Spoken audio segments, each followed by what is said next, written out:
اتعرفت على واحدة وحبيتها جدا، وقلت هي دي اللي لازم تكون مراتي. هي كمان حبتني قوي.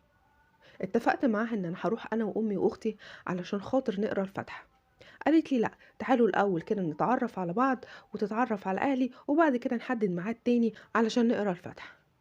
وفعلا خدت امي واختي ورحنا وتعرفنا على اهلها. اهلها يعني ميسورين الحال شوية، وشكلهم ناس شيك جدا في اسلوبهم وفي لبسهم وفي بيتهم وفي كل حاجة. ورحنا وتعرفت على اهلها وهم كمان اتعرفوا عليا وعلى امي واختي. وقبل قراية الفاتحة بيوم اتصلت خطيبتي بيا وقالت لي حاجة عمري ما كنت اتوقعها ابدا. بجد صدمتني. يا مساء الفل، ازيكم عاملين ايه؟ اهلا بيكم معانا النهارده في مشكلة جديدة. صاحب المشكلة بيقول انا والدي متوفي من 17 سنة وعايش مع امي، واختي للاسف اتجوزت واتطلقت وعايشة معانا في نفس البيت. يعني انا شايل المسؤولية من صغري. يوم ما حبيت اخطب واتجوز فعلا شفت واحدة وتعرفت عليها وحبيتها جدا جدا، قلت هي دي اللي هتبقى مراتي. واتفقنا ان احنا نروح اول زيارة كده للتعارف، ومرة تانية هنروح نقرا الفاتحة. وفعلا خدت امي واختي ورحنا عشان نتعرف باهلها. اهلها ناس شيك جدا في معاملتهم في لبسهم في بيتهم في كل حاجة. اهلي يعني على قدهم شوية، بس الحمد لله كانوا موافقين بيا. وتعرفنا على بعض وخلصنا الزيارة ونزلنا.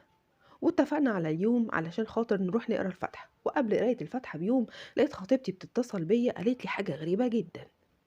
لقيتها بتقولي لو سمحت لما تيجوا يوم قراية الفاتحة خلي مامتك تقلع اللون الأسود ده وتغير ستايل لبسها، بصراحة اللبس بتاعها مش حلو خالص. أنا استغربت جدا واتصدمت، هي ازاي بتفكر كده؟ قلت لها عموما يا ست الكل ده لبس أمي وده الستايل بتاعها ومش هتغيره، وبتلبس أسود من ساعة وفاة أبويا ومش هتقلعه نهائي. عاجبك على كده يا ست الكل، عاجبك مش عاجبك خلاص انت حرة. قالت له يعني ايه أنا حرة؟ قال لها يعني كل شيء اسمه ونصيب. فهو بيقول انا مش عارف قلت كده ازاي، بس ده اللي كان جوايا وطلع.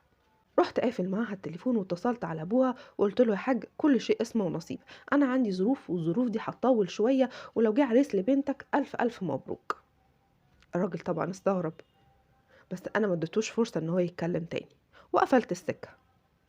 وهي قعدت تتصل بيا كتير وانا ما كنتش برد عليها، وبعتت لي رسائل على الفيسبوك وبرضه ما ردتش عليها. شفت الرسائل وما ردتش وعملت لها بلوك من كل حاجه. هل كده انا غلطان؟ هل كده اكون ظلمتها ولا ايه؟ انا مش عارف. لا يا سيدي الرجاله، مش غلطان خالص، بالعكس انت كده عملت الصح مليون في المية. اصل هي لو اتعاملت معاك بالشكل ده وانت سكت لها هتفضل تتعامل معاك كده وهتحسسك ان انت قليل جدا انت وعيلتك كمان. فما ينفعش ان هي تتعامل معاك بالشكل ده. لازم تفهمها كويس جدا ان امك دي فوق دماغك من فوق، وامك دي رقم واحد عندك. ما ينفعش ان هي تتعامل معاك كده. فسواء هي او غيرها لازم يعرفوا كده كويس جدا، ولازم تعمل حدود كويس جدا بين اي واحدة هتتجوزها وبين امك، حدود في المعاملة في كل حاجة. فانت كده اتصرفت صح وما كانش ينفع غير كده، وان شاء الله ربنا هيعوضك باحسن منها اللي تقدرك وتقدر اهلك كمان. يا رب الفيديو يكون عجبكم، ما تنسوش بقى لايك وشير للفيديو، كومنت كده حلو من عندكم قولوا لنا ايه رايكم في المشكله، واعملوا اشتراك في القناه، وان شاء الله اشوفكم الحلقه الجايه.